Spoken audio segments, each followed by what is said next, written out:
यशोमती मैया के नंद लाला। अब उसकी क्रूरता की कथा ऐसे मोड़ पर आ पहुंची जहां से वापसी असंभव है, क्योंकि अभी अभी उसने देवकी के छठे पुत्र का वध कर दिया है।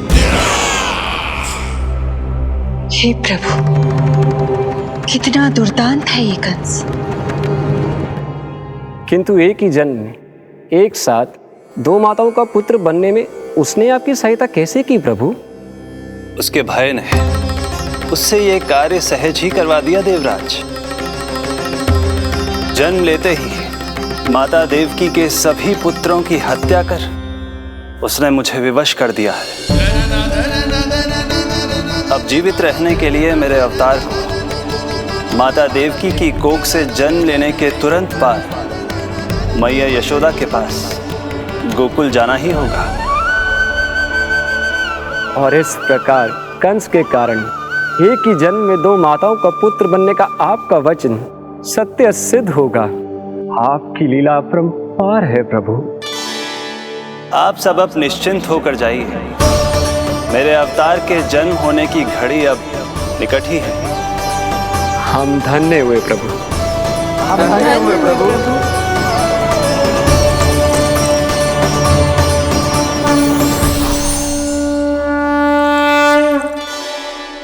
मुझे तो अभी से मैया यशोदा के साथ आपको खेलते हुए देखने की उत्सुकता हो रही है। उनकी प्रवृत्ति कितनी निराली है। क्रोध ना करूं तो क्या करूं? देखिए इसकी सतानी, फिर चला गया सुलक्षणा के बगीचे में फूल खाने। और आपको तो पता है ना सुलक्षणा का, इतनी सी त्रुटि हो जाए पूरे गांव में बखान करने में कोई कमी ना रखती। और जे की अरे जब ग्वालिनों को पता चलेगा तो क्या कहेंगी? यही ना कि जसोदा अपने बच्चे को खाना ना देती, भूखा रखे है। सुनो जी, मैं तो कहती हूँ अब ब्याह करा देते इसका। अब वो ही ध्यान रखेगी इसका। केवल पत्नी सुधार सकती है तुझे। तुम इसके बारे में बात कर रही हो कि मेरे बारे में? नहीं, वैसे सारे गोकुल वाले यही कहते हैं कि हमारे घर पर तुम्हारा ही राज चलता है। हे नारायण, ये परिहास की बात है क्या? मैं इतना दबा के रखती हूँ क्या आपको? यशोदा, हास की बात थी। रामू के कारण मुंह से निकल गई। तुझसे तो मैं बात ही ना करूंगी। कर अपने मन की।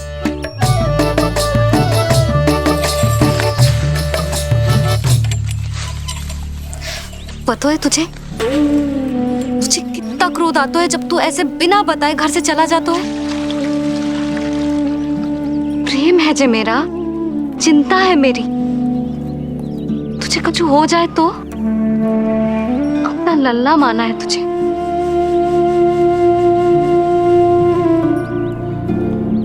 मेरे भाग्य में तो मां बनना लिखो ही ना है।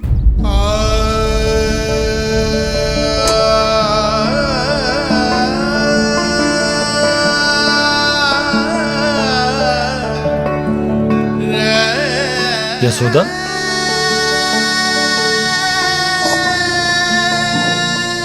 आपको पता है, जब मैं छोटी थी इसके जैसी चंचल थी। गांव वाले कहते थे एक बार बड़ी हो जाएगी अपने आप ठहराव आ जाएगा। ना आयो। फिर बड़े बूढ़े कहने लगे चिंता की कछु बात ना है, एक बार शादी हो जाएगी सब ठीक हो जाएगा। ना हुआ। फिर सबन ने कही एक बार बालक हो जाने दो, गोद भर जाएगी अपने आप परिपक्व हो जाएगी। पर गोद तो भरी ना मेरी। बालक तो हुआ ही ना। उस पर जब जे भी भाग जाता है तो मुझे रह रह के यही स्मरण होता है कि कमी मुझ में ही है। मैं ही किसी बात का ध्यान न रख पाती। संभव है यही कारण से नारायण ने बालक ना दियो मुझे। यदि देते तो बहुत बुरी मैया बनती मैं। यशोदा, क्या होगा तुम्हें? कहाँ की बात कहाँ लेकर जा रही हो तुम?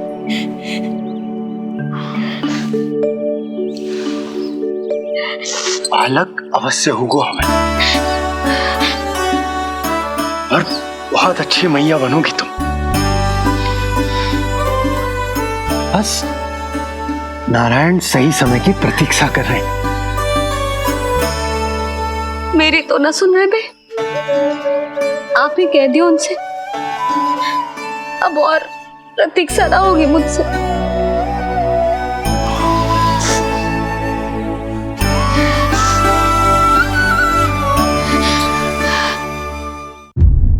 प्रतीक्षा तो अब मुझसे भी नहीं हो रही मैया। तो फिर मैया की इच्छा पूरी कीजिए प्रभु। जिस क्षण की प्रतीक्षा मुझे इतने वर्षों से थी, बस अब वो निकट है। किंतु प्रभु, आपको तो माता देवकी का 8वां पुत्र बनकर जन्म लेना है, तो फिर 7वां पुत्र? धीरज रखिए, धीरज। आपको तो ज्ञात ही है, मेरे यहां देर है, अंधेर नहीं। मैं यहाँ तुम दोनों पर आश्रित हूँ यशोदा। भोजन, सुरक्षा, परिवार का अपनापन सब कुछ दिया है तुमने मुझे, किंतु मेरा दुख मुझे एक क्षण भी चैन लेने नहीं देता। मेरे स्वामी और बहन देवकी कितने ही वर्षों से कंस की काल कोठरी में बंदी है। दिन रात नियति के शाप को सहन करने के अतिरिक्त और कोई उपाय नहीं है उनके पास।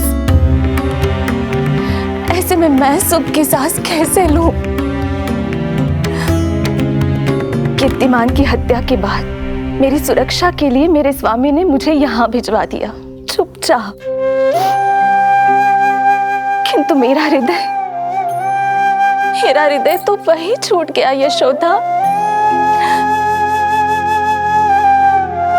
इससे तो अच्छा होता कि मैं भी उसी कारागार में होती, मेरे स्वामी और बहन देवकी का दुख तो साझा कर पाती। अपनी 6 संतानों को कंस के हाथों मृत्यु के गोद में जाते देखा है उन्होंने। अब तो मुझे उस क्षण की कल्पना से भी डर लगने लगा है, जब देवकी अपने 7वें पुत्र को अपने गर्भ में धारण करेगी। भय से भविष्य नहीं टलता, होनी होकर ही रहती है। समय बीता और देवकी के गर्भ में 7वें पुत्र का आगमन हुआ। क्या इसका भी भविष्य वही होगा जिसके भाइयों का हुआ था? इस बंदी गृह की दीवारें, प्रत्येक ईंट, प्रत्येक पत्थर, यहां तक कि यहां की वायु भी उस कंस की बंदी है। अब तक तो उसे सूचना भी मिल चुकी होगी। वो निर्दयी, क्रूर प्रतीक्षा कर रहा होगा कि कब तुम्हें प्रसव हो और कब उसकी तलवार हमारे नन्हे शिशु, हमारी 7वीं संतान का रक्त पिए।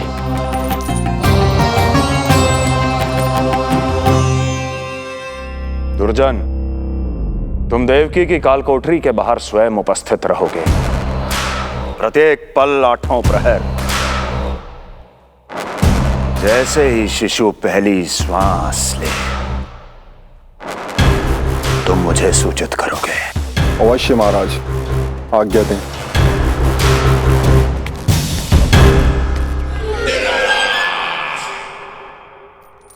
कुछ कीजिए स्वामी, कुछ कीजिए। मैं नहीं चाहती कि ये अपनी प्रथम श्वास इस बंदी गृह में ले। देवकी, विवशता से मेरा कलेजा भी फटा जा रहा है, किंतु इस काल कोठरी में बंद मैं कर ही क्या सकता हूं? किंतु इस सृष्टि के पालनहार, जगत के नियंता कर ही तो कर सकते हैं, तो फिर क्यों नहीं करते वो कुछ ऐसा कि कम से कम मेरी इस संतान का अंत उतना दुखद ना हो जैसा अन्य संतानों का हुआ था। क्यों नहीं करते वो कुछ? अरे क्यों नहीं करते? बताइए ना स्वामी, क्यों नहीं करते वो? क्यों नहीं करते? जो देवी भविष्य में मेरी मां बनने वाली है, उनकी करुणा भरी पुकार को मैं व्यर्थ कैसे जाने दे सकता हूं?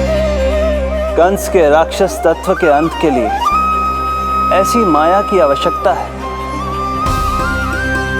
जो मेरी लीलाओं को क्रियान्वित भी कर दे और उसे भनक भी ना पड़े। ऐसी क्षमता और माया किसके पास है प्रभु?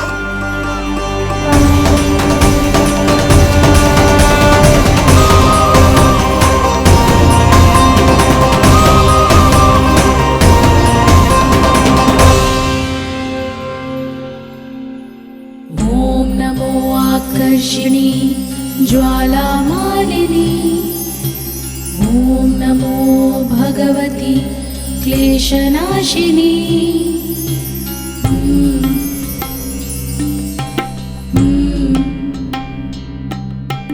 ओम नमो योगमाये सर्वमोहिनी, ओम नमो योगमाये सर्वर। आज्ञा दीजिए प्रभु। माता देवकी का गर्भपात करके उस संतान को रानी रोहिणी के गर्भ में स्थापित कीजिए देवी।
योग माया ने अपना कार्य पूर्ण किया।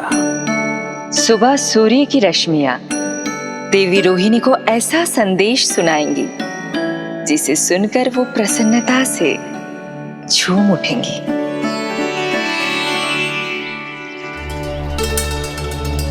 यादव कुल के नए राजकुमार के आगमन पर बहुत बहुत शुभकामनाएं रानी।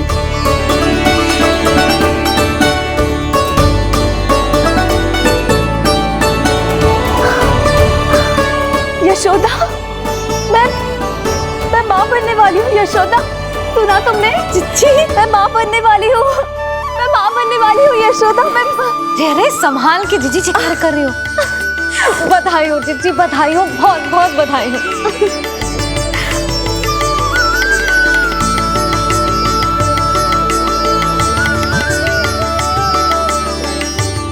विधि का विधान भी विचित्र होता है।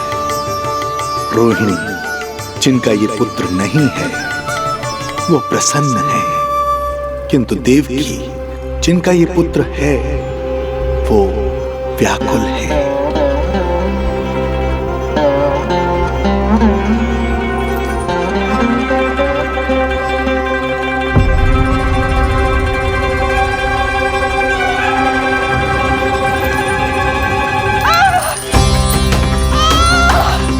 क्या हुआ देवकी? तुम ठीक तो हो?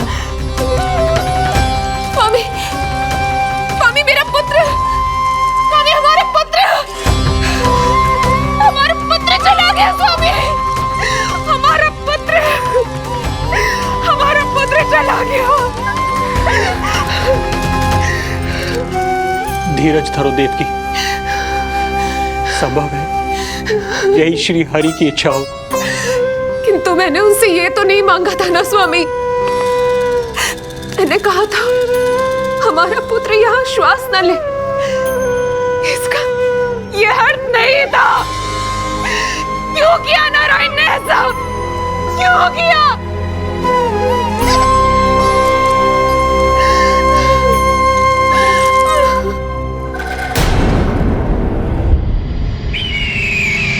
तो ये सत्य है महाराज, राजकुमारी देवकी का गर्भपात हो गया है।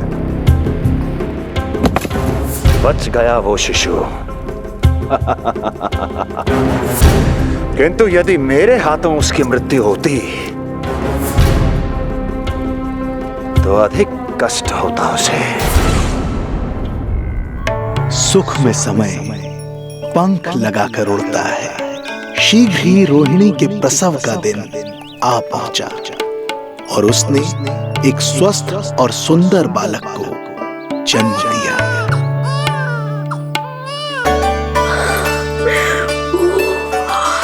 लो जिज्जी, संभालो अपने लल्ला को, जी भर के निहार लो इसे।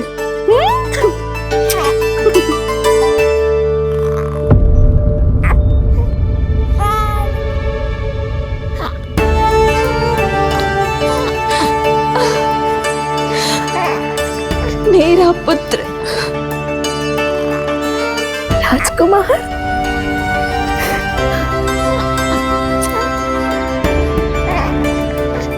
अच्छा जीजी, मैं तनिक इनको भी सूचना देकर आती हूँ। वसुदेव भैया तक भी तुझे शुभ समाचार पहुंचाना है। राजकुमार कौन है? हाँ, गोकुल का राजकुमार है। हाँ, गोकुल का राजकुमार है मेरा बच्चा। बल तो इतना है कि पूछो ही मत आप। एक बार उंगली पकड़ लेना तो उसके बाद छुड़ाना अत्यंत कठिन हो जाता है। और दृष्टि ऐसी कि एक बार में मन मोह ले। भगवान श्री राम की भांति सबको प्रसन्न रखतो है। बस तो फिर उसका नाम बल राम रखना। तो फिर उसका नाम बल राम रखना। देवकी, बधाई हो, तुम छोटी मां बन गई। भैया, आप दोनों कछु चिंता न करियो। बलराम का लालन पालन मेरा उत्तरदायित्व है। उसे कछु कमी ना होने दूंगा मैं।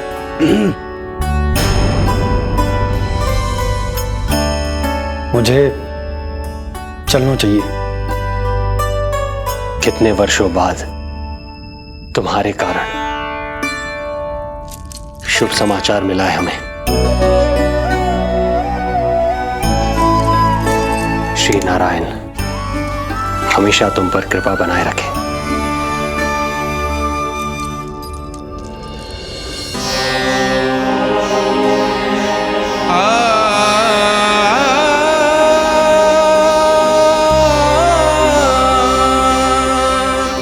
आपको बहुत बहुत बधाई हो स्वामी।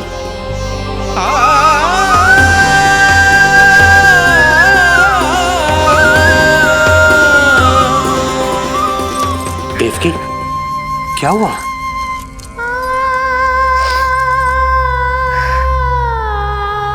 कुछ नहीं। रोहिणी दीदी ने हमको वो सुख दे दिया जो मैं कभी ना दे सकी। उन्होंने आपको संतान दे दी, किंतु मैं देवकी,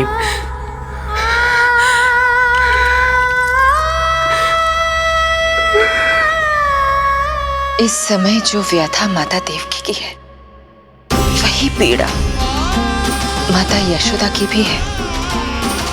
माता देवकी की ममता अपनी सभी संतानों को खोने की वेदना से त्रस्त है, तो माता यशोदा की ममता संतान ना होने के संताप में झुलस रही है।